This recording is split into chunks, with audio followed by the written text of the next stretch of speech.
जी हाँ मेरे प्यारे विद्यार्थियों, आप जो है ये रामचरण भिंडी का दीर्घ उत्तरीय यानी लॉन्ग आंसर टाइप क्वेश्चन जो है, थोड़ा सा मैं आपको ये प्रश्न उत्तर बता देता हूँ।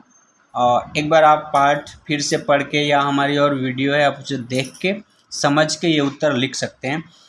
ये दीर्घ उत्तरीय प्रश्न एक है, इस पाठ का शीर्षक रामचरण भिंडी क्यों रखा गया है? कारण सहित उत्तर दीजिए। तो हम लिखेंगे इस पाठ का शीर्षक रामचरण भिंडी इसलिए रखा गया है क्योंकि इस पाठ में लेखिका ने बताया है कि उनका नौकर रामचरण भिंडी से बहुत चिढ़ता है। भिंडी बोलना, भिंडी छूना या भिंडी को देखना, भिंडी के बारे में बात करना उसे बिल्कुल पसंद नहीं है। इस पाठ में बार बार भिंडी, भिंडी का मुकुट, भिंडी की बात कह कह करके लेखिका और लेखिका के भाई बहन जो है रामचरण को चिढ़ाते रहते हैं, इसलिए इसका शीर्षक रामचरण भिंडी रखा गया है। इस पाठ का शीर्षक रामचरण भिंडी के अलावा कुछ और रखा जाता तो इतना अच्छा नहीं होता जितना कि अभी है। तो कुछ इस तरह की बात आप लोग जो है इसमें लिख सकते हैं, कुछ और आप जोड़ सकते हैं। दूसरा है, नारे लिखे और चित्र बने पोस्टरों को देखकर रामचरण ने क्या किया? अपने शब्दों में लिखिए। तो आपको पता ही है कि नारे लिखे और चित्र बने पोस्टरों को देख करके रामचरण जो है बड़ा नाराज हो गया और पूरा पानी से उन पोस्टरों को भिगो दिया, पैर पटकने लगा, मन ही मन बहुत गुस्सा करने लगा और उन पोस्टरों को पानी से भिगो करके पूरा खराब कर दिया, नीचे गिरा दिया और बाकी सभी लोग तमाशा देख रहे थे। तो इस तरह की बात ये लेसन के अंत में, पाठ के अंत में है, आप एक बार पढ़ लीजिए और इसका उत्तर वही लिखिए। हमने जो बताए हैं ये लिखिए और या इसी से मिलता जुलता आप अपने शब्दों में कुछ और बात लिख सकते हैं कि पोस्टर को देख करके और चित्र को देख करके रामचरण ने क्या किया। भाई नाराज हो गया और वो उन पोस्टरों को गिराने लगा।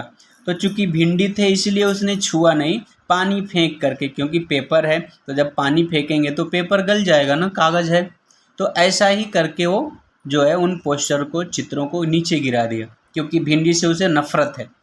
तो छुएगा मतलब भिंडी का पोस्टर है, तो आप समझ ही सकते हैं ये बात। आगे रामचरण से विदाई की बच्चों ने क्या योजना बनाई, यानी प्लानिंग उन लोगों ने क्या किया था? भिंडी की माला बनाए थे और वो लोग सोच रहे थे कि हम रामचरण को बुलाएंगे और भिंडी की माला उसके गले में पहना देंगे, इस प्रकार हम विदाई करेंगे।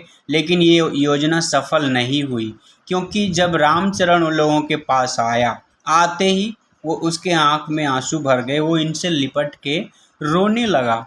तो लेखिका कहते हैं कि हमारे हाथ से में जो माला पीछे हम छुपाए हुए थे ना, वो गिर गया, क्योंकि ये लोग यही सोचते थे हम रामचरण को चिढ़ाएंगे फिर जाते जाते। लेकिन इन्होंने देखा कि रामचरण के मन में इनके लिए बड़ा प्रेम है और जब ये लोग उससे दूर हो रहे हैं तो वो बेचारा रो रहा है। तो उसकी भावनाओं में ये लोग भी बह गए और अब ये लोग समझ गए कि रामचरण भले ही ऊपर से हम लोगों से नाराज़ होता था, दिखावा करता था, गुस्से में आता था, लेकिन अंदर ही अंदर उसको हम लोगों से भी बड़ा लगाव है और प्रेम है।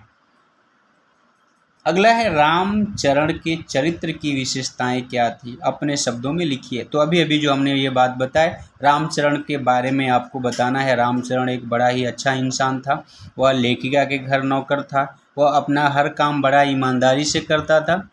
लेखिका और इनके भाई बहन रामचरण को जब सताते थे, परेशान करते थे, तो वो कभी उनकी माँ से शिकायत करता था, कभी पिताजी से शिकायत करता था और फिर खुद भी हार मान जाता था, क्योंकि शायद उसे इन बच्चों से हार मानना, इनके चिढ़ाए जाने पर वो भी प्रसन्न होता था, या बच्चों की खुशी देख करके वो भी खुश होता था।